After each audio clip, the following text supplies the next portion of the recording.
Alors, je vais essayer de faire cette vidéo en français parce que là, je suis en France et c'est Tu B'Shvat. C'est le nouvel an des arbres, où c'est le jour où nous célébrons des arbres selon la tradition juive. Alors, pour moi, je voudrais juste dire combien je suis reconnaissante aux arbres dans ma vie. Et récemment, j'ai lu quelque chose sur la médecine traditionnelle chinoise et que je suis et ça m'a beaucoup aidé, la médecine traditionnelle chinoise. Il s'agissait du foie. Et le foie, dans notre corps, selon la médecine chinoise, ça s'associe avec le couleur vert. Alors, il y a une méthode pour frotter très doucement la partie du corps où habite le foie. Et en même temps, il faut penser aux couleurs vertes d'un arbre. Et c'est bon pour le foie. Oui, c'est vraiment intéressant, je pense. Et quand j'étais toute petite, il y avait un arbre dans notre village où j'ai habité, dans le sud de l'Angleterre. C'était un grand faux marronnier, je pense que ça s'appelle en français, c'était un conker tree en anglais. Et j'étais dans la poussette, ou c'était moi dans la poussette, ou peut-être c'était ma sœur dans la poussette. Et il y avait de grandes racines de cet arbre. Il fallait traverser, surmonter les racines avec la poussette pour continuer. Et cette énergie, l'énergie de cet arbre, c'était vraiment puissante. Et j'ai trouvé des joyaux, des marrons, pas les marrons qu'on peut manger, mais des conkers qu'on ne peut pas manger, bien sûr, mais des joyaux, absolument. Oui, c'était étonnant. Il y avait un autre arbre qui était très mince et solitaire, mais aussi c'est très calme. Et honnêtement, c'était un de mes meilleurs amis à l'école maternelle. Et cet arbre, c'était là dans un coin du terrain de sport de l'école maternelle. Et je l'ai appelé Maud. C'était une érable. Alors Maud the Maple. Oui. Et c'était une copine pour moi quand j'étais petite. Plus tard, nous sommes rentrés chez nous, ma famille et moi, assez tard le soir, de la maison de mon grand-oncle qui habitait dans une autre région de l'Angleterre, à Berkshire. Et une fois par an, deux fois par an, peut-être, c'était pendant l'hiver. C'était déjà la nuit quand nous sommes partis et nous étions dans la voiture. Il y avait une rue, il y avait des sapins de l'un côté de la route et de l'autre côté de la route aussi. Et ils étaient comme des soldats, ces arbres, vraiment. Et je me rappelle, je me souviens que j'ai écrit un poème, un petit poème. Oui, j'avais peut-être 9 ans, 10 ans. Il s'agissait des armées, des arbres, des soldats, les sapins.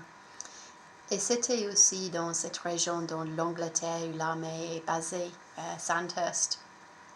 Et je pourrais bien voir l'énergie très puissante des sapins. Oui. Et cette image des soldats et des arbres comme des soldats, ça me rappelle aussi d'une conversation que j'ai entendue en ligne. Je pense que elle a été enregistrée il y a plus d'une décennie maintenant, parce que le rabbin il est mort maintenant, mais on peut toujours écouter la conversation. Et c'était une conversation entre trois gens, trois personnes mystiques, trois mystiques de différentes traditions. Et l'un d'eux, le rabbin, Rabbi Omer Mann, il a parlé d'être dans la forêt et comment il y avait des arbres qui étaient encore en vie, qui étaient très vivants et très grands. Et il y avait d'autres arbres qui sont tombés par terre, qui étaient morts là, dans la forêt. Et je pense que l'image, mais il faisait partie de l'écosystème aussi. Il faisait partie de l'écosystème et il soutenait la vie. Et je pense que cette image, c'est une très bonne image pour quand on a cette distinction que nous gardons toujours dans la tête entre la vie et la mort. Ça devient un peu flou. C'était une image puissante qui est restée dans ma tête, qui est restée avec moi. Il y avait aussi un petit chemin que j'ai pris pour aller à l'école maternelle les matins avec ma mère. Elle y avait des arbres là, je pense qu'on dit l'aubépine et le prunaille peut-être, blackthorn, hawthorn. Et ma mère, en printemps, elle a toujours trouvé des nids des oiseaux. Elle savait toujours où trouver les nids. C'était vraiment, oui, elle était douée comme ça. Elle pouvait dire, voilà, il y aurait un nid là. Elle a regardé entre les feuilles, très doucement, voilà, voilà le nid. Elle les a toujours trouvés, oui. Et oui, en effet, c'était l'image d'un arbre que j'ai cherché quand j'ai commencé cette phase de, je sais pas comment le décrire, mais cette phase très intensive de rapprochement avec Dieu, rapprochement avec Hachem. On dirait éveillement spirituel, oui. Et ça a commencé il y a 4 ans, exactement 4 ans, oui, en février 2021. Et ça a commencé avec beaucoup de miracles, mais aussi avec une vision du mal et beaucoup de défis, beaucoup de difficultés, mais aussi la guérison incroyable révélation de la présence de Dieu. Et j'ai commencé de faire un inventaire des parties de mon corps. C'était comme ça que j'ai décidé de structurer les notes pour le compte autobiographique que j'ai commencé à écrire. Et j'ai regardé mes pieds et j'ai pensé à mes mains. Et en même temps, je savais qu'il y avait une carte pour la guérison que j'ai perdue. Et je pense que je l'ai perdue dans une vie antérieure. Mais c'était toujours là dans mon inconscient. Ou je dirais plutôt, c'était toujours là dans l'inconscient collectif des Juifs. Oui. Alors, je savais que j'avais besoin de cette carte et je l'ai trouvée. Et c'était la représentation kabbalistique de l'arbre de vie avec tous les nœuds des séphirotes. Et ça m'a pris parce que je regardais mon corps individuel en tant qu'individu et ça m'a pris dans une autre direction pour regarder la carte de la guérison spirituelle de notre réalité physique. Et c'était vraiment cette carte que je cherchais, la carte de la guérison. Je l'appelle la carte de la guérison, mais c'est bien la représentation kabbalistique de l'arbre de vie avec les séphirotes. Oui. Et aussi, je me souviens de l'arbre dans le jardin de mon grand-père. C'était comme un lump, oui, c'était comme quelqu'un de très généreux. Et c'était un prunier. C'était pas c'était pas très grand, mais comme mon grand-père a eu 80 ans, 90 ans, il était assis sous l'arbre en été avec sa bière et c'était bon pour lui en été. Et je pense pas que ça a produit des prunes chaque année, non, parce que je m'appelle des étés anxieux pour mon grand-père. Il a dû peindre quelque chose sur le tronc de l'arbre pour repousser des insectes, quelque chose comme ça. Mais quand cet arbre a eu des fruits, c'était vraiment incroyable. Je suis rentrée à l'université avec la confiture que ma grand-mère a fabriqué, des prunes. Et elle a fait beaucoup de confiture, des prunes en été, quelquefois.